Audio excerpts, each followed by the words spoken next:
İndi isə daha ətraflı. Qərb Azərbaycan Ətraf Mühitinin Mühafizəsinin baş direktoru Höcət Cabbari Heydərabad 3 yolu ərazisində Urmu Gölü Milli Parkının kənarında təxminən 5 hektara yaxın qamışlığın yandığını açıqlayıb.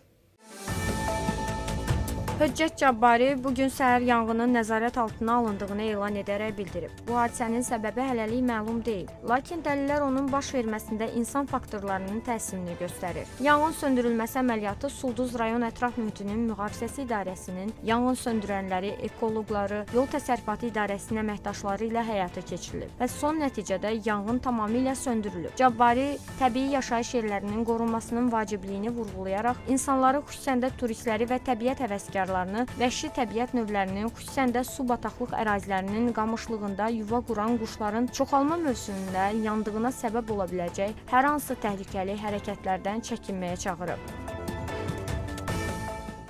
Mədəni İrs Nazirinin müavini Qarabağ meşələri və Binab kababının dünya üzrə qeydiyyata alınması üçün səylərin göstərildiyini açıqlayıb. Mədəni İrs Nazirinin müavini Bəhruz Nədai bildirib, Qarabağ meşələrinin UNESCO-da dünya qeydiyyatına alınması üçün iş gedir. Bu barədə Şərqi Azərbaycan valisi ilə görüşlərdə bildirib. Bəhruz Nədai həmçinin Binab kababının da qeydiyyata salınması üçün iş aparıldığını bildirib. Qeyd edək ki, Qarabağ meşələri Şərqi Azərbaycanın şimalında 164 min hektar ərazisi olan geniş dağlıq meşəli ərazidir. 1976-cı ildə UNESCO bu bölgədə 72.460 hektar ərazini biosfer qoruğu kimi qeydə alıb. Qarabağ meşələrinin ümumdünya reyslərinə müraciəti 2017-ci ildə verilib. Lakin son 8 il ərzində UNESCO nümayəndələri müraciəti rədd ediblər. Ekoloji ekspertlərin fikrincə, mədənlərdən, xüsusilə süngün mis mədənlərindən qeyri-standart istifadə və ətraf mühitin ekoloji cəhətdən məhv edilməsi Qarabağ meşələrinin dünya qeydiyyatı ərazisinin rədd edilməsinin əsas səbəblərindəndir. Böyük söz ustası Seyid Əzim Şirvaninin 190 illiyi qeyd ediləcək. Prezident İlham Əliyev bununla bağlı sərəncam imzalayıb.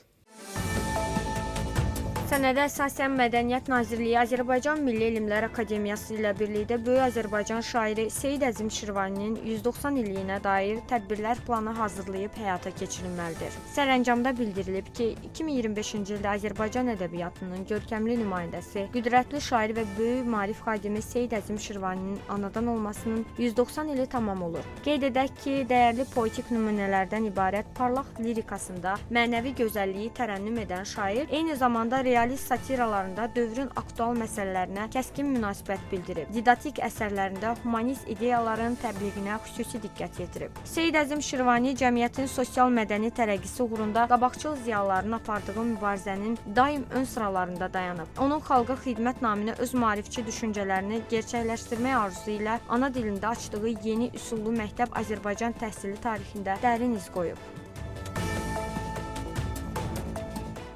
Amerika prezidenti Donald Trump Azərbaycan və Ermənistan arasında sülh müqaviləsinin imzalanmasını səbirsizliklə gözləyir.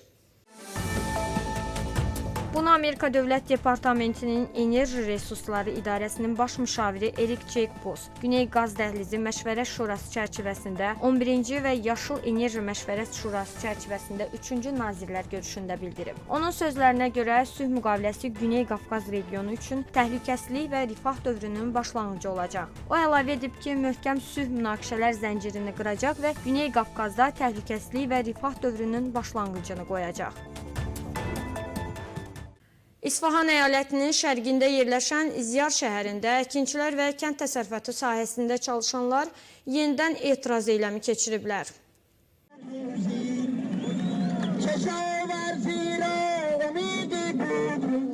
Bu barədə İnsan Haqları Təşkilatları məlumat yayıb. İsfahanlılar hökumətin onların problemlərinə laqeyd yanaşmasına və əkin sahələrinin suvarılması üçün su paylarının verilməməsinə etiraz ediblər. Qeyd edək ki, etiraz eyləmləri 10 gün əvvəlcədən başlayıb və bir neçə gün əvvəl keçirilən eyləmdə polis qüvvələrinin hücumu nəticəsində 50 nəfər yaralanıb. 2 gün əvvəl keçirilən eyləmdə isə Prezident Məsud Pezeşkiyana qarşı şüarlar səsləndirilib.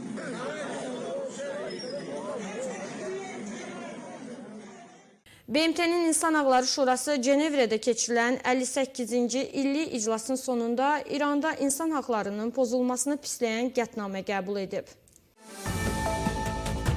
Bununla yanaşı İranda insan hüquqlarının pozulması ilə bağlı xüsusi məruzəçinin və müstəqil faktlaşdırıcı komitənin missiyası daha bir il uzadılıb. Qətnamədə İnsan Hüquqları Şurası İranda geniş miqyasda mədəni, siyasi, iqtisadi, sosial və mülki hüquqların pozulmasından narahatlığını ifadə etməklə yanaşı, xüsusilə qadınlarda etnik və dini azlıqlara qarşı şiddətli repressiyalara, eləcə də edamların davamlı artmasına diqqət yetirir. Böyük Britaniya, Polşa və Şimali Avropa ölkələri hakimiyyət orqanları müdafiə xərclərinin maliyyələşdirilməsi üçün birgə fond yaradılmasını müzakirə ediblər. Avropalı diplomatların sözlərinə görə əsas ideya silah alımlarının daha aşağı qiymətlərdə həyata keçirilməsi və müdafiə məqsədləri üçün sərfəli kreditlərin alınması imkanı yaratmaqdır. Diplomatlar qeyd ediblər ki, Britaniya tərəfi keçən həftə bu ideyanı İsveç, Finlandiya, Danimarka, Niderland və Polşa maliyyə nazirlərinin nümayəndələri ilə müzakirə edib. Gözlənilir ki, tərəflər Avropa İttifaqı maliyyə nazirlərinin növbəti həftə Varşavada keçiriləcək görüşü zamanı bu mövzuda müzakirələri davam etdirəcəklər. Cümə günü gecə boyu Rus qoşunları Ukraynaya pilotsuz təyyarələrlə hücum edib. Ölənlər və yaralılar var. Xarkovda yaşayış binasına pilotsuz təyyarələrin düşməsi nəticəsində 4 nəfər ölüb, ən azı 35 nəfər yaralanıb. Bu məlumatı şəhərin meri Igor Terexov Telegram hesabında yazıb. Kiyev vilayətində pilotsuz uçuş aparatları dayanacağa və avtosalonlara çırpılıb. 20-dən çox avtomobilə ziyan dəyib. Ukraynanın Fövqəladə Hallar üzrə Dövlət Xidməti 2 nəfərin yaralandığını bildirib. Gecə saatlarında Rusiya pilotsuz təyyarələri Dnepr, Kiyev və Zaporojye bölgələrinə də hücum edib. Dneprdə 3 nəfər yaralanıb. Yaşayış binasında və inzibati binada yanğınlar baş verib. Kiyevdə 2, Zaporojyedə 1 nəfər yaralanıb.